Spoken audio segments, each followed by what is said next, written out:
Muito bem, já estamos de volta, são 7h36 no Folha no Ar, primeira edição.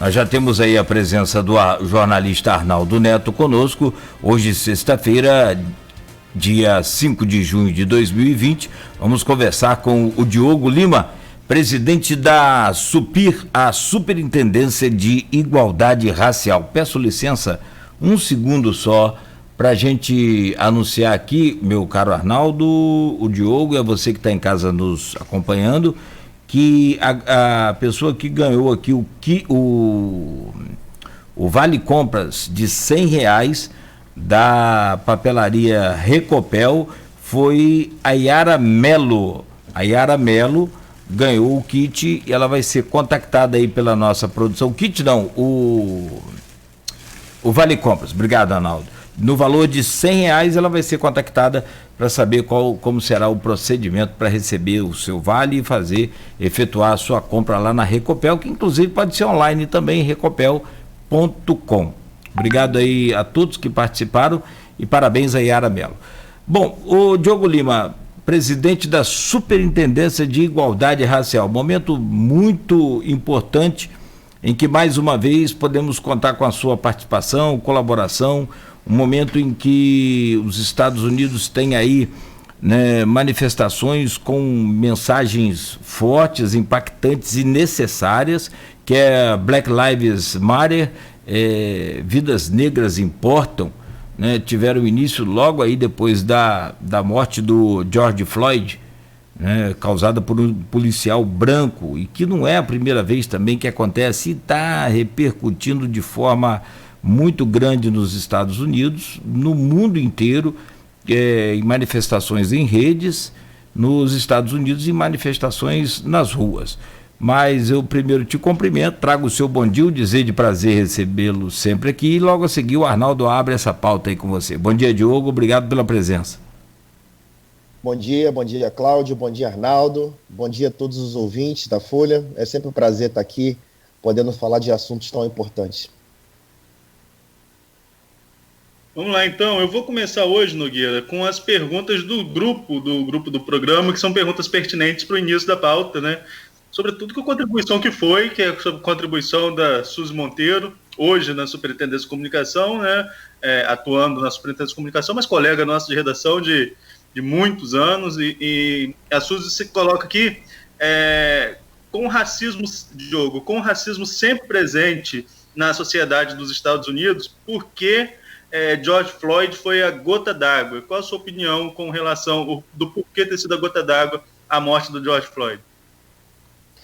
Bem, olha, Arnaldo, primeiramente, assim, a gente vive um momento da sociedade moderna em que a gente se relaciona de maneira diferente, né? A gente tem as redes sociais que dão uma capacidade de articulação entre as pessoas muito rápida, né? A gente tem um momento de crise, digamos assim, das instituições, tanto dos partidos, né, dos sistemas políticos. A gente tem uma mudança cada vez mais acelerada, né, um aumento da vida baseada no consumo, né, uma grande transformação nesse sentido. As pessoas cada vez mais são o que consomem, né? E consomem tudo. E isso tudo, ele está diretamente ligado a esses momentos. E isso não quer dizer que, como a pergunta da Suzy, né? O racismo ele não seja uma pauta recorrente entre os movimentos sociais, tanto nos Estados Unidos quanto no Brasil. Acho que, né, daqui a pouco também a gente vai poder aprofundar e entrar no Brasil. Mas essas questões, quando elas acontecem, são noticiadas de alguma maneira, elas geram, às vezes, um movimento em cadeia que só expõe uma revolta que já existia, né? Só que isso toma proporções midiáticas, toma proporção de virais, né? Proporções de rede. E, de alguma maneira, essas proporções virais, ela aumenta, né, essa potência da voz das pessoas que já estão há muito tempo denunciando essa realidade. E aí ela acaba tomando outros contornos, né? E que necessários, como vocês frisaram aí no início da entrevista. Então, assim como a gente teve outros momentos aí em que, por questões, né, pontuais, a gente teve grandes movimentos, tanto no Brasil quanto no mundo, a partir das redes e de mobilização, de comoção geral, a gente também está tendo isso nos Estados Unidos, novamente com a hashtag Black Lives Matter. Não é a primeira vez também que esse movimento de vidas negras importam, eles são encampados, seja nos Estados Unidos, seja no mundo, no Brasil, enfim. Então, a questão é que é mais um momento em que essa situação da violência policial lá nos Estados Unidos, principalmente em alguns estados, que é muito repressiva em relação à população negra, desde a época dos direitos, desde pré-direitos civis ali, está muito ligada, se confunde com a história, né, de escravocrata dos Estados Unidos, o que não é muito diferente também no Brasil, de alguma maneira. E isso acaba vindo à tona, né,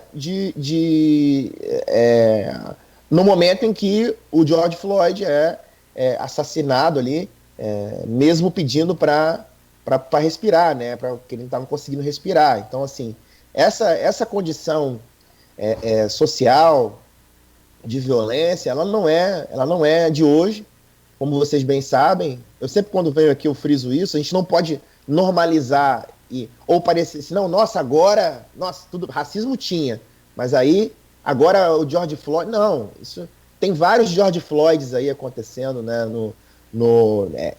em Minneapolis, no estado lá que o George Floyd sofreu assassinato, já tem aí dezenas de mortes contabilizadas, né, nesse ano. Então, assim, no Brasil, a gente tem 48 vezes mais letal, no Rio de Janeiro, por exemplo, do que os Estados Unidos. Então, assim, os dados nos mostram que isso é uma realidade recorrente. O que está acontecendo é que a gente teve esse momento de rede, né, que deu vulto, que deu potência a esse problema. Certo. Tem uma outra pergunta aqui, Diogo, também da Suzy, que vai meio que complementar ela e chama para o cenário nacional. Estou aqui procurando a pergunta, que é em grupo de WhatsApp, você sabe como que acontece, né? Entram outros assuntos e acabam subindo. Aqui. E, ela complementa a pergunta. Ela pergunta por que foi a gota d'água lá e complementa. Por que, em um país como o nosso, as mortes de crianças como João Pedro, Pequeno Miguel, ainda não causam comoção semelhante? Olha, essa é uma pergunta que as pessoas também, eu me faço constantemente. E, assim, qual é a questão? A história do Brasil, né, ela tomou, principalmente a história política do Brasil, né, ela tomou contornos de que existiria uma democracia racial, que não existe, né, racismo, que racista é o outro, não sou eu, né, que eu não tenho nada na minha cultura que, de alguma maneira, enxergue o outro, coloque o outro numa posição subalterna, vulnerável, por causa da raça dele. E isso, durante muito tempo, foi e por muitos continua ainda sendo, né, reproduzido. E essa reprodução, ela faz com que a gente deixe de olhar para a profundidade do problema. Qual é a profundidade do problema? Que, diferente dos Estados Unidos, por exemplo, onde você teve um movimento que conquistou direitos e se faz presente constantemente nos espaços de poder, a gente tem um movimento no Brasil histórico de luta, né, contra a abolição de pessoas, a favor da abolição de pessoas negras. A gente tem um movimento de luta, de reparação histórica, né, por parte de pessoas negras. E esse movimento ele não consta nos livros, né, só Zumbi lá, um ou outro. A gente tem a história contada, né, pelos outros abolicionistas, né, e por muitos, inclusive, enxergando a abolição como uma dádiva, né, um presente da princesa Isabel na época da abolição, e a mazela, né, a sorte, deixar as pessoas negras que foram escravizadas à sua própria sorte depois da escravidão, que não teria efeito nenhum na sociedade, que a gente não teria desigualdade, que a gente não teria problemas.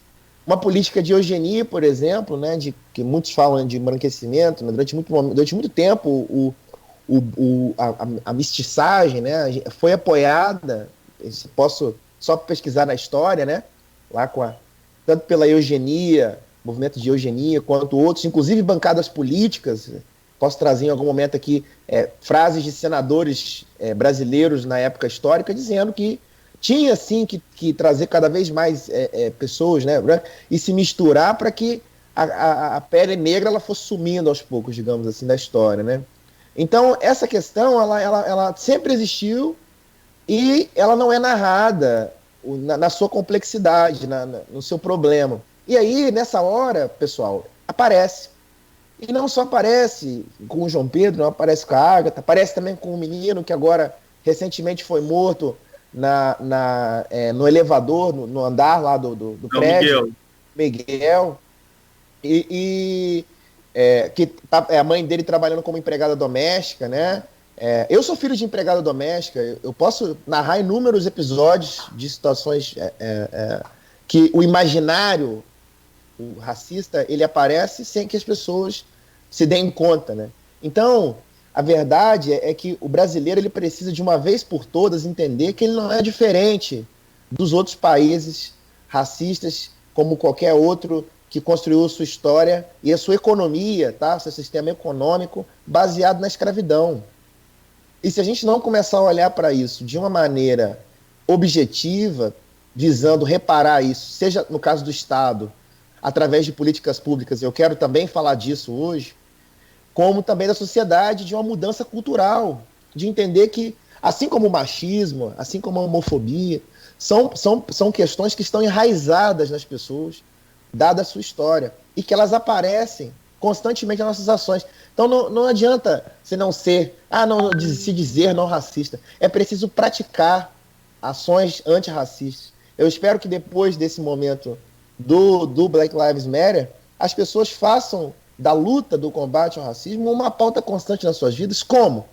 Elegendo pessoas negras no espaço de poder, contratando pessoas negras para suas organizações, ouvindo as pessoas negras sobre as suas questões e dando voz, dando visibilidade às pautas, né? Por quê? Porque isso está diretamente relacionado à nossa alternativa, Arnaldo e Cláudio, à construção de uma nação soberana. Eu mandei, acho que para Cláudio, um artigo que foi publicado na Folha de São Paulo há mais ou menos algumas semanas atrás, envolvendo o Covid e as favelas. Eu publiquei junto com mais 3 colegas do Rio, da periferia do Rio, também gestores públicos, né? E a gente está fazendo um podcast até chamado Expresso 222 para discutir um projeto de país, mesmo a gente vai falar de tudo. E lá a gente fala, né, olha, o problema do Covid na favela está diretamente relacionado a um problema de classe e a um problema de raça.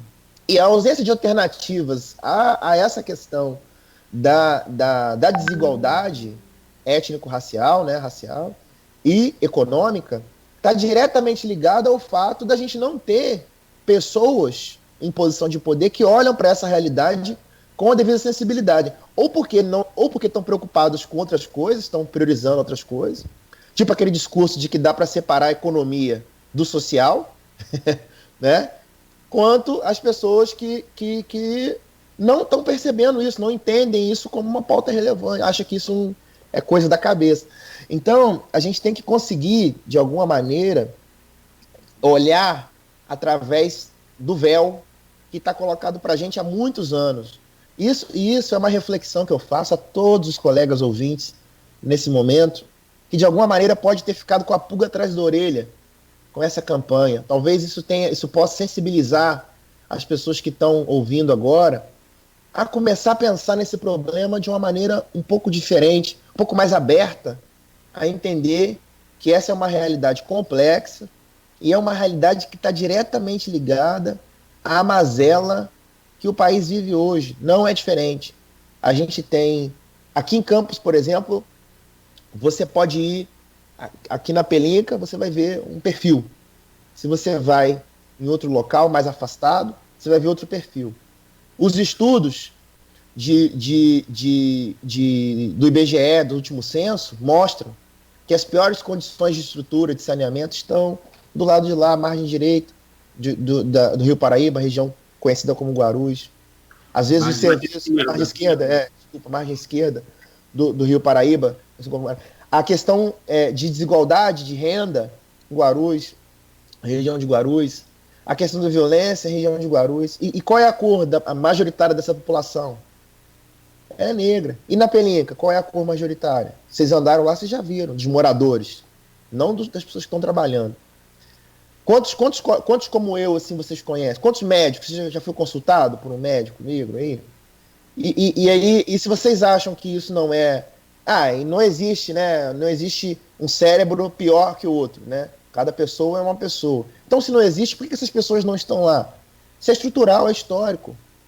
A gente olha para um contexto de educação pública nacional, sucateado nos últimos anos, a educação básica, né? E isso é Brasil, não estou falando de Brasil. E você olha a cor dessas pessoas que estão lá. Então, futuro negado, muitas vezes, para conseguir galgar, ter mobilidade, crescer, ter oportunidade. Então, eu estou falando de qualidade, eu não estou falando de acesso, não estou falando de estar na escola, estou falando de ter qualidade, da escola ser boa. Entendeu? Então, a gente está falando de condição de saúde, a gente está falando de muita coisa, está falando de acesso ao emprego, de oportunidade. Então, assim, a minha chamada aqui, a minha provocação positiva, tá? aos colegas ouvintes, é que a gente passe a pensar e a agir em torno desse problema e a ouvir mais as pessoas que há muito tempo estão falando que isso é um problema. Sabe por quê? Porque a gente não vai ter alternativa de desenvolvimento se a gente não olhar para esse lado. A gente está vendo agora aí, as agendas econômicas globais. O Brasil é um exemplo também de que quando você faz uma transformação econômica sem pensar no social, pensar no povo, isso é um tiro no pé.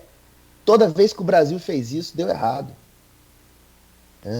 E se a gente não tiver um olhar para essa questão social e racial, racializar o olhar, não no sentido de, então não existe, se eu racializar, eu estou olhando para, eu estou dizendo que o preconceito existe. Sim, existe e faz parte do imaginário, da cultura das pessoas. E justamente por isso que a gente precisa combater isso. A gente não combate um problema que a gente não enxerga. Se tem um rato andando na sua casa e você não sabe que ele está andando, ele vai comer sua comida todo dia à noite e você não vai saber que tem um rato andando. A gente tem que ver que tem um rato andando para colocar a ratoeira. A minha reflexão é essa. Aos caros ouvintes, coloquem a ratoeira do combate ao racismo. Vamos colocar essa ratoeira no Brasil. Vamos colocar a armadilha para pegar essa praga que assola o Brasil há muitos anos. E o mundo. Essa questão do racismo no Brasil, né, é uma discussão muito antiga. Não o racismo em si, como você falou, ele está aí, ele continua aí, né, até mesmo em ações que para muitos são involuntárias, que é uma questão, como você mesmo colocou, cultural, de que não se enxerga. Mas muito se atribui a isso, já ouvi falar muito sobre isso, queria ouvir sua opinião, de um retrato histórico que faz com que o período escravagista do Brasil tenha um encantamento em torno dele. Aquele retrato da negra escrava que era bem cuidada pela família, que era ama de leite da família e que isso criava-se um vínculo com o senhor da casa, né, do pequeno escravo que era amiguinho do senhor de engenho, que eles brincavam juntos, e que há muito encantamento em relação a isso, ao contar essa história como se fosse uma relação muito próxima, e o que na verdade não era, e que isso enraizou esse racismo no Brasil. Você concorda com essa análise de que pode ser um rescaldo histórico ou uma raiz histórica que faz com que o racismo seja ainda uma questão impregnada no Brasil? Olha, eu penso que esse contexto, né, de suavizar o contorno da escravidão, os dilemas da escravidão, ele fez parte da nossa ciência, ainda faz, tá? Muito ainda parte da nossa ciência, do nosso pensamento social brasileiro, da forma como os intelectuais enxergam a construção do Brasil, e que criou uma narrativa, né? De que, quando eu falei no início, eu falei de mito da democracia racial, né? E por que mito? Porque é uma coisa criada, né? É uma questão ali estruturada no nosso imaginário. Ela não quer dizer que seja na prática realmente assim. Não que essas relações não existissem, meu ponto não é esse. Mas dizer que isso mostra que todo mundo estava ali e que tinha escravidão, mas era muito mais leve. Não existe isso, gente. Isso não existe.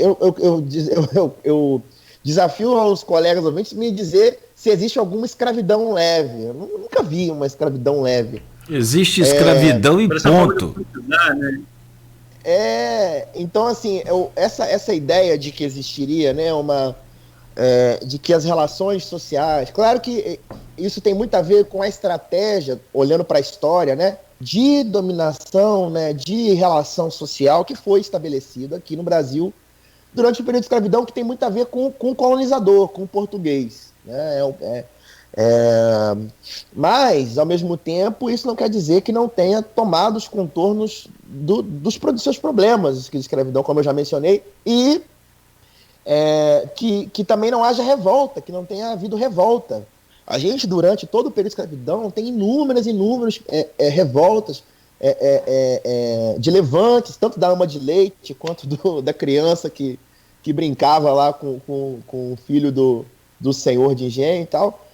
O próprio Abdias do Nascimento, né, que é uma grande liderança, foi uma grande liderança da história negra, assim, ele nasceu no período logo depois da escravidão ali, no inicinho de 1900, então aí vamos colocar, não chega nem a 20 anos depois da abolição, e ele presenciou isso, ele fala, que ele narrava, né, que a luta dele começou quando ele estava andando na rua, e tinha o Felisbino, que era um menino, um coleguinha dele, também negro, lá andando, e aí, do nada, uma mulher na rua, assim, começou a bater no menino, assim, e a mãe dele, né, do Abdias, interferiu na situação, e ele olhou para aquilo, assim, e ficou meio sem entender o que estava acontecendo, né. Então, aí você imagina esse menino aí sendo um menino que brinca na casa, né, do senhor de engenho, não é muito diferente.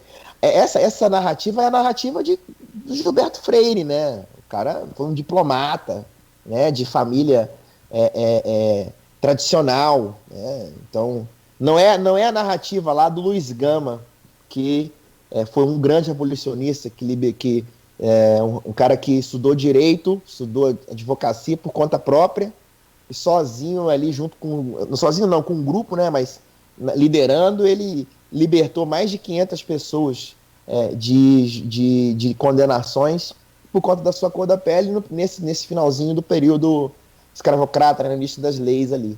Então, assim, é uma questão de ponto de vista. Se você olhar para o Gilberto Freire, você vai ver esse mito, né? Essa mentira. Se você olhar pro Luiz Gama, se você olhar, né, para a narrativa da Carolina de Jesus, por exemplo, lá com o Quarto do Despejo, que narra o diário de uma empregada doméstica e favelada, aí você vai entender que o contorno racial do Brasil ele é tão profundo quanto... Isso para não dizer, no ponto de vista da transformação, sabe, Arnaldo? Pior, por quê? Porque justamente por conta desse mito que ficou impregnado na cabeça das pessoas, a gente não consegue discutir isso com a clareza que tem que ser discutida, assim como a gente discute com clareza as questões políticas aqui, né, partidárias e tal. E outra coisa, a gente também está muito acostumado, né, por conta dessa estrutura, tá, um reflexo disso, né, na sociedade, a gente também não vê pessoas negras discutindo isso em outros espaços de poder. Porque o enfrentamento ao racismo ele não está só em falar, em ter esse lugar e dizer que existe e tal, mas também de estar ocupando todo e qualquer espaço. Eu assisti na televisão duas lives, né, falando sobre esse ato. A primeira, que se eu não me engano não sei se foi da CNN, que só tinha jornalistas brancos. Aí, se eu não me engano, não sei se foi da Globo News, que só tinha Globo jornalistas News. brancos. Né? Aí no outro dia... fez a de exato. E depois, no outro dia... No outro dia, a Globo News fez o telejornal só com a participação de 6 profissionais, foram 6 profissionais negros. Foram 6. Então, por quê? Porque houve uma comoção. Falou, mas a pauta é racismo e o pessoal... só tinha jornalista branco ali, comentarista. Então não existem especialistas, jornalistas competentes para discutir política, economia, né? Tem uma jornalista que eu acompanho bastante aqui no estado do Rio de Janeiro, que é a Flávia Oliveira, uma excelente jornalista, comentarista de economia, né, como poucas aí que tem, mulher negra, né? Ela fala muito disso, fala, olha, eu sou uma das poucas no meu espaço de poder e sempre fico esperando para que tenham mais, assim. Eu lá no instituto, quando eu chego lá na minha turma, eu olho para lá no INSPER, e tem eu e mais um. Aí, entendeu? Então, assim, é necessário que as pessoas entendam, olhar para o lado e falar assim, peraí, a população negra são 54% da população do Brasil. Cadê? Quantos vereadores, quantos prefeitos nós temos? Quantos deputados? Já tivemos algum presidente? Depois de então, Joaquim, depois de Joaquim Barbosa, teve mais algum? Tem algum agora? Não tem. No Supremo? STF não tem. Não tem. Então, assim, entende? Então, essa reflexão a gente tem que começar a fazer para começar a transformar o contexto real que a gente vive. Por quê? Porque existe realmente um mito de que tá tudo bem. Né? De que todo mundo joga futebol no final de semana, que na hora do gol não existe diferença, entendeu? Mas depois do gol, existe. Então, assim, a gente tem que conseguir olhar para isso de uma maneira mais crítica e com o coração aberto. Eu sempre quando eu venho aqui eu falo isso, né, Cláudio? Vamos refletir com o coração aberto, né? É uma reflexão humilde. Eu sei que pode doer, às vezes, a gente parar para pensar, sair um pouco da zona de conforto para pensar essas questões tão complicadas, tão pesadas, né? Parece assim, nossa, que coisa pesada, densa, mas infelizmente, a gente precisa olhar para isso de uma maneira séria para que a gente consiga, de fato, atacar o problema e, assim, ter uma nação soberana. Eu realmente falo isso na posição de quem quer que o Brasil dê certo, tá? Porque, para mim, isso é uma condicionante. Arnaldo, eu tive, só compartilhar rapidamente, são 8h02, assim, eu tive a oportunidade de conhecer de perto um engenho montado por Maurício de Nassau, lá em Pernambuco, na ilha de Itamaracá, e assim, não que eu tivesse opinião diferente, eu tinha plena consciência, fui criado assim, de que não existe essa história de divisão de cor, né, enfim. Mas quando você vê a coisa de perto, assim, mesmo que referente ao passado, né, Diogo, é muito impressionante. Eu só compartilhar com vocês uma passagem rápida, que é aquela questão daqueles caldeirões de ferver o caldo da cana para virar o açúcar, que até depois deram o nome do pão de açúcar, que chamava o saco de açúcar antigamente, chamava pão de açúcar, né? E era um cone arredondado na ponta e né, virava como se fosse um cubo, né, gigante, com 60 quilos de açúcar aproximadamente, por aí. E lá, o que acontecia? Quando aqueles caldeirões estavam, né, em plena ebulição mesmo, os escravos já não aguentavam mais, eles se jogavam no caldeirão e morriam quase que instantaneamente. Então, o que foi feito para que os escravos não tivessem o direito nem sobre a vida deles? Amarravam eles, prendiam eles numa corrente amarrada ao teto, que se ele quisesse se jogar, ele não ia alcançar o caldo, né, da fervura da cana-de-açúcar. Assim, um negócio muito, muito chocante. Se isso não choca uma pessoa quando vai lá ver, porque as pessoas às vezes preferem ir a Porto de Galinhas, né, que é ali no sul de Recife. Eu preferi, na viagem eu tinha uma opção só das duas, e eu já conheci Olinda. Eu falei, não, vamos agora para a ilha de Itamaracá, que lá a gente vai conhecer a história de como começou essa questão do engenho brasileiro, Maurício de Nassau, e toda essa exploração também da escravidão. E ainda falando sobre essa questão que você fala do preconceito involuntário, tem um amigo meu, recentemente eu liguei para ele, conversando, matando a saudade, um senhor de idade, ele falou, rapaz, Cláudio, você tem falado com fulano? Eu falei, tem, gente boa, né, rapaz? Pretinho da alma branca, né, rapaz?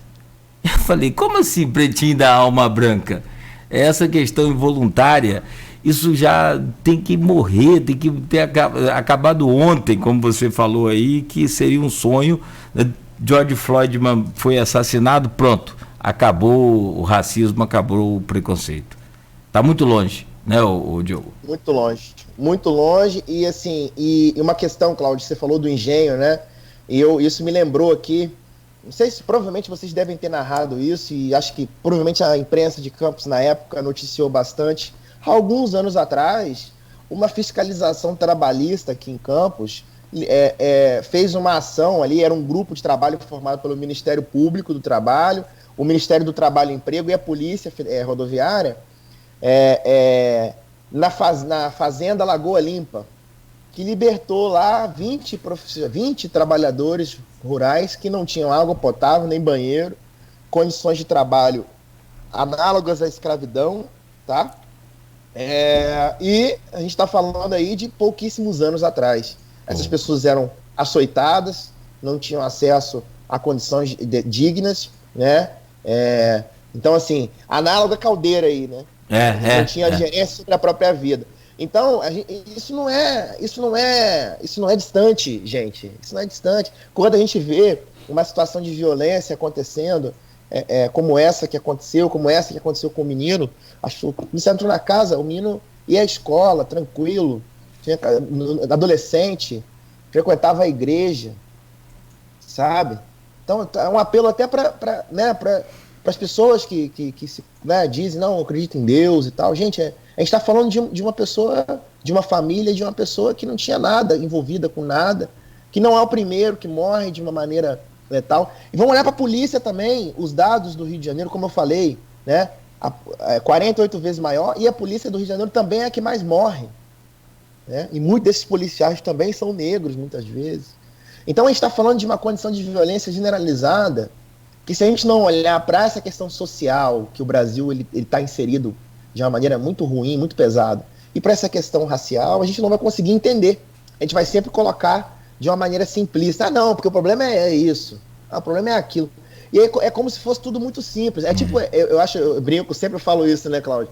Quando a gente vai falar de política, né, como eu disse, eu não falo só de questão racial, a gente está aqui para discutir todos os assuntos pertinentes à realidade brasileira, porque a gente quer achar caminhos, né?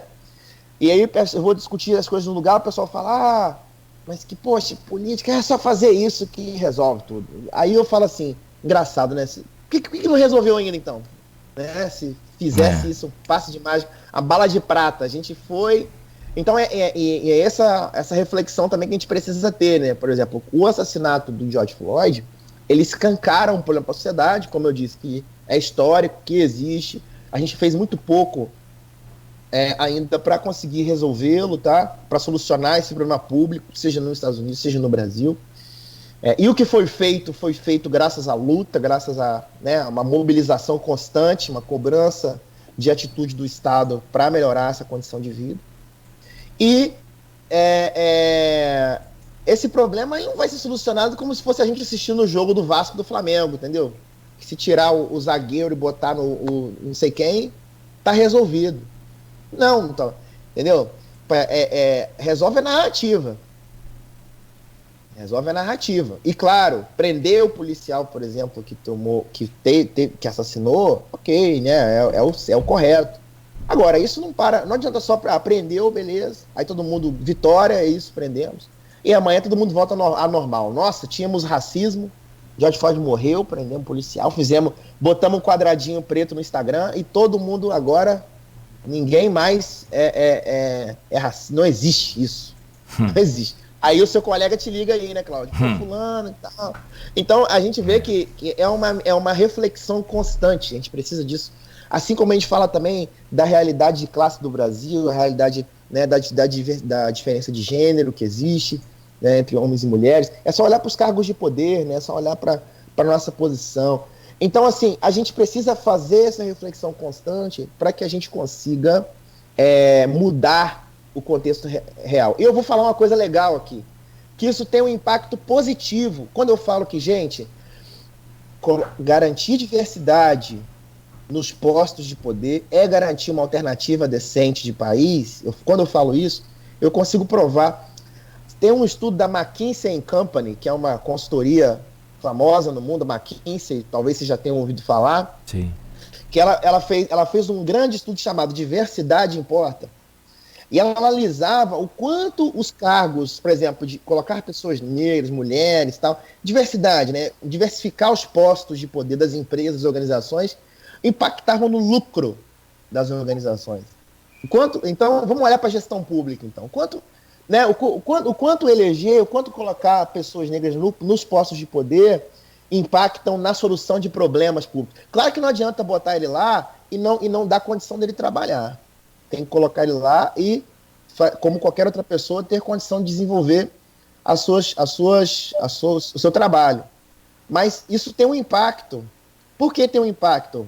O Naércio Menezes, que é um grande estudioso da educação no Brasil, ele analisava o sistema de cota, ele falava, por que o aluno cotista, né, com uma realidade tão complicada, né, vindo de uma realidade tão complicada, tinha nota igual ou superior aos alunos não cotistas? E ele concluiu que era o background, ele concluiu que era a vida, a resiliência, o processo as lutas constantes. Está falando de liderança, uma mulher negra ali, mãe de família, que trabalha fora e cuida da criança e paga suas contas em dia, ela é uma líder naturalmente já. Ela não teve folga para nada, ela sempre teve que resolver seus problemas sozinha. Se amanhã ela consegue adquirir um diploma e lidar com o trabalho, certamente ela vai ser uma profissional com muita capacidade de implementar, de resolver. Por quê? Porque ela resolve problema desde quando ela nasceu. Falo aqui com as mães, empregadas domésticas nesse momento, que podem estar ouvindo o programa. Eu sei, você, dona de casa, que você resolve problema desde quando você nasceu. É problema em casa, é problema na escola, é problema do marido, muitas vezes. Eu sou filho de empregado doméstico, eu vejo isso. A qualidade, a competência, a capacidade de gerência das minhas mães. Então é disso que eu estou falando. Eu estou falando do potencial disso, de transformação da realidade nacional. É disso que eu estou falando. E é isso que a gente tem que observar para fazer essa mudança, né? No tecido social brasileiro, na realidade brasileira. Arnaldo, falei com você que se deixar programa tipo Netflix, tem que fazer em série. O homem é muito bom. E ele tá só começando, hein? Né? Sim, vamos intervalo então, Nogueira. Já vamos são 8h12 vamos e a gente troca a pauta no próximo bloco. Próximo bloco aí tem vários assuntos. Aliás, o Arnaldo e Diogo, tem muita gente mandando mensagem. Professor Carlão Rezende, que tá vivo, não tem nada a ver com outra coisa aí de assunto aí né? Infelizmente, do Carlão. Você conhece o professor Carlão Rezende da UENF? Conheço, gosto. Todos conhecem, a figura veio. Ele está doido para saber aqui seu posicionamento. O Arnaldo vai encaixar aí na pauta sobre o presidente da Fundação Zumbi, o Sérgio Camargo, o jornalista Sérgio Camargo. O Maurício Fura Batista fez a mesma pergunta, a gente vai encaixar no próximo bloco, sim. Fica à vontade aí, é claro. Você que está no comando da pauta aí, estou só aqui na distribuição dos blocos aqui, naturalmente apreciando esse posicionamento. Eu tenho uma pergunta até pro Diogo. Pode encaixar ele como presidente da Supir, colocar em prática tudo que ele está falando, como que ele vai conseguir, mas uma coisa toda, o que falta realmente, que precisa, e se ele acredita que essa humanidade que está aí, com esse comportamento, a gente vai ter esse problema do racismo resolvido. Próximo bloco, são 8h14 em Campos. Você está ouvindo Folha no Ar, primeira edição. O programa que tem o patrocínio da Clínica Proteus e Laboratórios Plínio Bacelar. Quando se